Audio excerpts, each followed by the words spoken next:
Okay, this is a review of the new republic first 5 presidents of the United States. This is going to go pretty quickly because you've already been taught this information and we just want to make sure that you remember it as we go forward.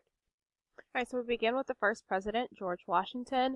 George Washington had great leadership qualities, which led to him being the first president of the United States.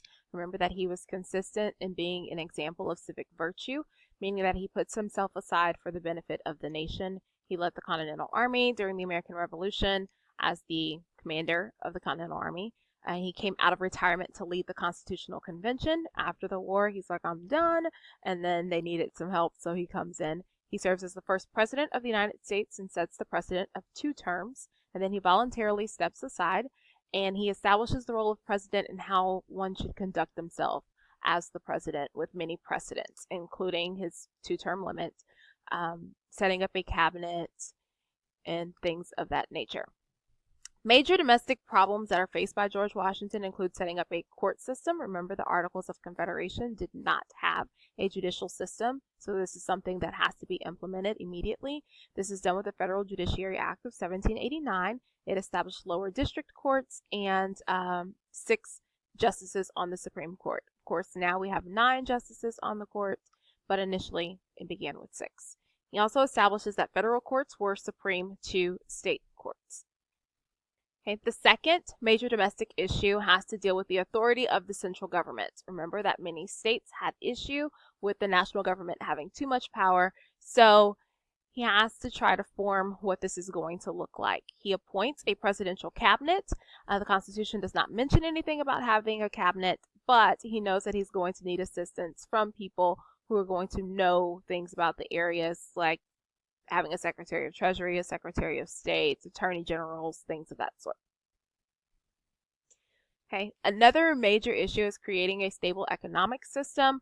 This is because of the debts that come with war. So Hamilton, who is his Secretary of Treasury, sets up his financial plan. It included 3 parts: repaying the national debt, again from the war, establishing protective tariffs, that's his effort to try to pay for the war, and remember a tariff is a tax on imported goods, and to establish a national bank. This is based on his loose interpretation of the Constitution and the elastic clause that says that the government can do things that are necessary and proper for the benefit of the nation. Okay, the 4th issue that Washington faces is maintaining national security. He's able to do this with the Whiskey Rebellion, putting it down, where under the Articles, the Shays Rebellion could not be put down by the national government. Remember, the Whiskey Rebellion, like Shays, has to deal with the taxes on farmers. In this instance, there's a tax on whiskey that led farmers in Pennsylvania to rebel. Washington is able to put this down with the use of the U.S. Army, and this shows that the federal government can maintain national security under the Constitution, where the Articles was unable to do so. Okay, Washington also sets a precedent for having a farewell address. Your presidents after him are going to all have this last bit of, hey, this is what I did, what I accomplished, and this is what I want you guys to remember going forward. So he warns in this farewell address against 2 things. First and foremost, no foreign entanglements or alliances, and second, not to form political parties. Obviously, we don't listen to any of this. Part of it is he warns against national debt. He says that education is a priority. There are several things within the farewell address that he warns against or says that we should have as priorities. Okay, before there was a Trump versus Clinton, before there was anybody versus anyone, there were the Democratic Republicans and the Federalists with Hamilton versus Jefferson. And remember, the fundamental issue is the interpretation of the Constitution. And so Democratic Republicans, like Madison and Jefferson, believed in a limited national government, that the state should have more power. They believe in a strict construction or strict interpretation of the Constitution, meaning only the things that the Constitution says can the national government actually do. They opposed the national bank and tariffs, again, thinking that the national government would be too large with those, and they envisioned a more agricultural economy. The Federalists, on the other hand, led by Alexander Hamilton, believe in a strong national government, a loose interpretation of the Constitution. They favor the national bank and tariffs, and are more on the manufacturing and shipping side of the economy. All right, John Adams becomes the second president of the United States after Washington has retired. Major issues that he faces are the XYZ affair, okay, where France and Britain were at war, as they notoriously almost always seem to be. And the French were seizing American ships to prevent Americans from trading with the British. Adams sends 3 agents over to France to try to negotiate peace. Like, hey, we don't want to get involved in your situation between the two of you. They're met by 3 French agents who become known as X, Y, and Z, and they demanded a loan of $10 million and a bribe of $250,000 for themselves in order to negotiate the peace. Right, the Alien Acts and the Sedition Acts are going to be major issues and possibly the downfall of John Adams and him not being reelected for a second term. So with the Alien Act, it increases the time to become a citizen from 5 years to 14 years. And the president can arrest or deport any alien or someone who he deems to be dangerous to the peace and safety of the United States. Right. The Sedition Act made it illegal for newspapers to criticize the president or Congress, and it imposes heavy penalties for editors who violated the new law. Please remember that the Sedition Act is a direct violation of the First Amendment freedom of the press, and that's why many people had issue with it and is one of the primary reasons why he's not reelected.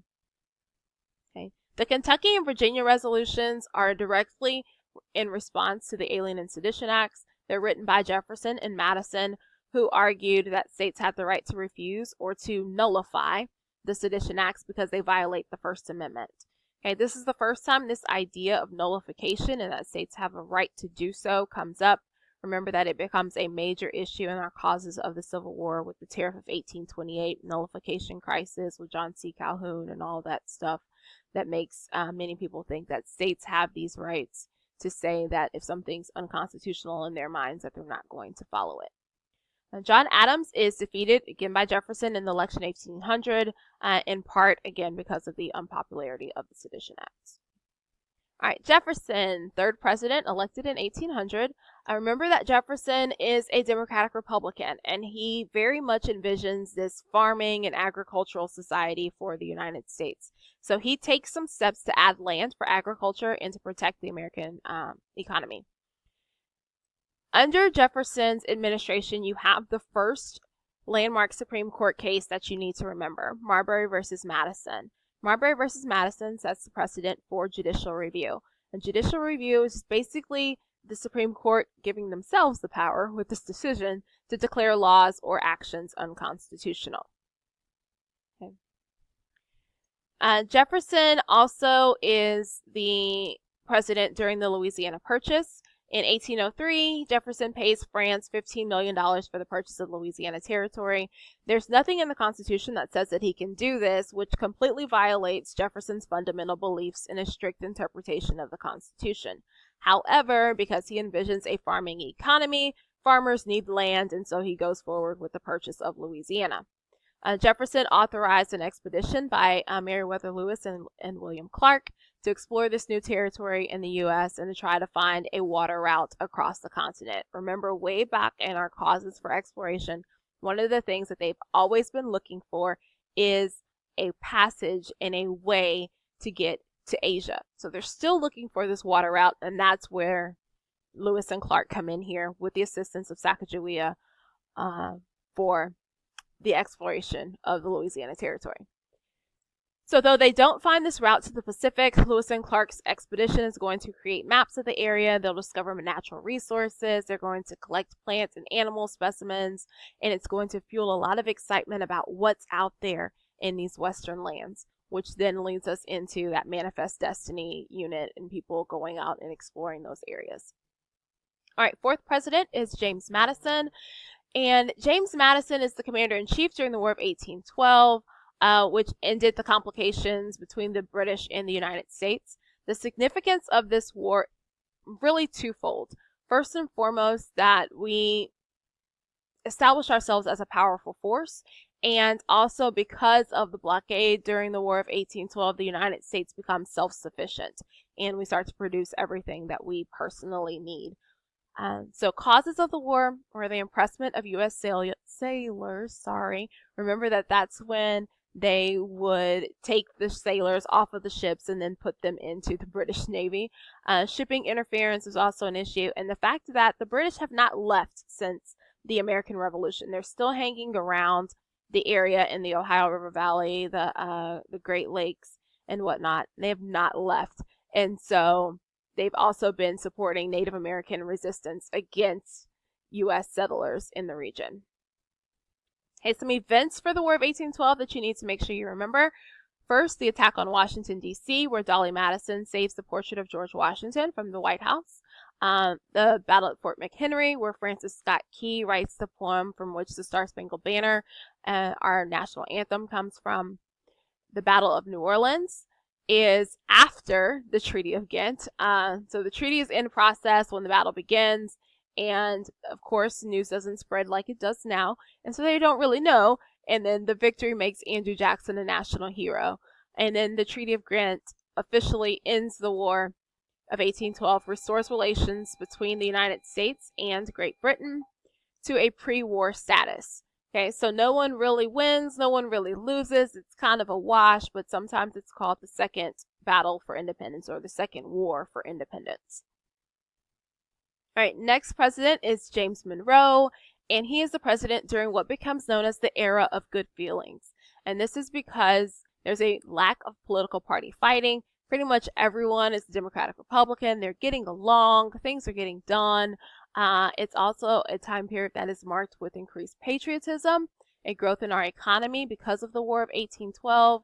We're like, yes, America, we beat the British again. Not really, because again, there's no clear winner. But hey, we didn't get taken back over. And then the economy is boosted because of the blockade that the British had on us, causing us to industrialize and become self-sufficient. Okay, so with James Monroe's administration, you have Henry Clay's American system coming to the forefront, and this is his idea on boosting the economy. So first, using high tariffs to improve the infrastructure. Let's build roads, canals, bridges, so that the nation is able to be connected more so. And those things happen in the North and in the West, not so much in the South, again, because of that agrarian society plantation system. They really don't want nor really need all the roads, bridges, and things like that, which will end up causing them problems during the Civil War. And remember that this idea and division between what Henry Clay wants and what some of your other senators and congressmen want is going to lead towards more of the idea of sectionalism, this difference of interest between the North, the South, and the West.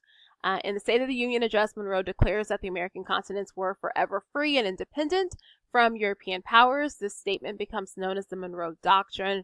Remember, it just basically says that the Europeans have to stay out of the Western Hemisphere, and we're going to be that big brother nation. If you attack them, then we're going to consider it as an attack on us.